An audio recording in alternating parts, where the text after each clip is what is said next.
আসসালামু আলাইকুম রহমতুল্লাহ। আরবি শেখার ৬ নম্বর ভিডিওতে আজকে আমরা শিখব বাজার, দৈনন্দিন জীবন, মোবাইল নাম্বার সহ জীবনের অন্যান্য কাজে আরবিতে ১ থেকে ১০ নম্বর সংখ্যা কিভাবে শিখতে হয় এবং প্রয়োগ করতে হয়।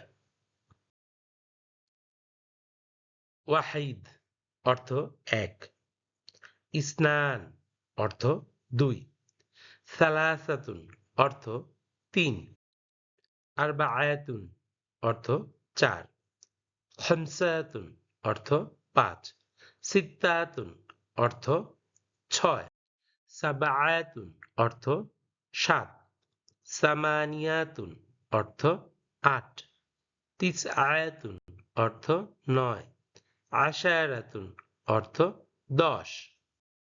আরবি ১ থেকে ১০ পর্যন্ত সংখ্যাগুলো আপনারা এক নজরে দেখতে পাচ্ছেন।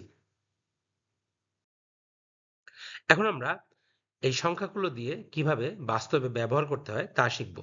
কাম শব্দের অর্থ কত, কাম ওয়াহিদান শব্দের অর্থ কতটি। উত্তরে আপনি বলতে পারেন সালাসাতুন অর্থ তিনটি।